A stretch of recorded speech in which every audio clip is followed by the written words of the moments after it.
Life on Earth without the sun, what would happen?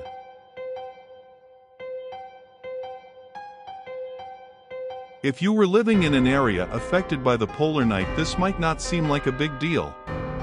If you were situated in a slightly more temperate region where one would expect to see something besides pitch black, your spider sense might start tingling as you started to realize that something just wasn't right. But what if the above scenario you unwittingly found yourself in was caused by the sun, that fiery 4.6 billion-year-old yellow dwarf star that could bake 960,000 Earths inside its 15 million degrees Celsius core, ceasing to exist? His sun is more than just a pretty face. But here's the problem, and it's a very obvious one: our planet needs the sun to survive. Period. It's not like the sun only acts like an older sibling who always has your back in the schoolyard when somebody's looking to snatch your lunch money. Heaven forbid that sibling meets an unfortunate demise, but you can still fight the good fight in their name for decades despite their absence. If the sun goes away, the first thing you best do is take that lunch money you're packing and start looking for a Han Solo-esque Hoth parka and a tauntaun, because things are going to get cold. Fast. The sun's mass also keeps planets in orbit, but if that mass were to suddenly disappear, the universe would become like a giant pool table with no bumpers. Everything would just fly off in a straight line until it collides with something.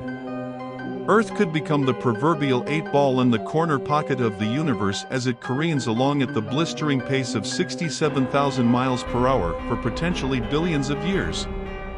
It would take the last ray of sunlight to hit the Earth approximately 8.5 minutes after the sun officially called it a night, and from that exact moment we could all start saying goodbye to outdoor crops and plant life that we rely on for food, since photosynthesis would no longer be occurring. Is it chilly in here, or is it just me? Theories surmise global surface temperatures would drop to 0 degrees Fahrenheit within a week of the sun disappearing, which may seem quick, but consider this: the eruption of only one volcano in 1883, Krakatoa, lowered average global temperatures as much as 2.2 degrees Fahrenheit 1.2 degrees Celsius for almost 5 years. Krakatoa was an impressive display, but it doesn't hold a candle to the sun. It's also safe to assume humans around the world would be hitting the panic button with no sun or moon in the sky. The moon is only visible because of the sun's rays reflecting off of it, and the forward-thinking advocates of solar energy might begin to regret their decision to go completely off-grid. Human life on Earth would carry on, but it becomes a question of for how long and what you actually consider living. Initially, most of us would have electricity, there would be flushing toilets, and we'd still have access to our favorite online streaming services.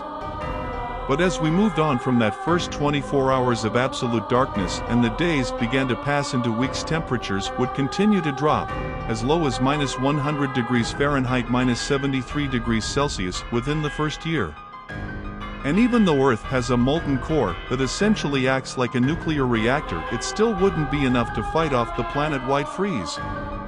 It's not like Earth hasn't seen extreme cold weather conditions before. The lowest recorded temperature is -128 degrees Fahrenheit or -89 degrees Celsius recorded in 1985 in Antarctica, but that was one region of the planet and it wasn't a constant, year-round reading. Antarctica residents are also used to the cold and ready for it when it comes. People in warmer weather climates? Not so much. Damn you, science. Our Achilles heel in all of this is being a heterotroph creature that eats other organisms in order to survive. The food chain would crumble from the soil up as the plants die off first, thanks to the 1-2 punch of bitter cold and no photosynthesis occurring, ending things for the vegetable lovers. Most of the animals we eat survive on plant life, so as the greenery disappears, the meat eaters won't be far behind. So what would survive on an Earth with no sun? Look to the oceans for the answer. Organisms that live near the bottom of the ocean floor would be close to geothermal vents that emit heat from the Earth's core, allowing them to carry on with nary a care in the world as it literally freezes above them. The surface of the planet's oceans would be frozen, but it could take billions of years of extreme temperatures for the freeze to reach depths found in areas like the Mariana Trenches, 36,070 feet, 10,994 meters.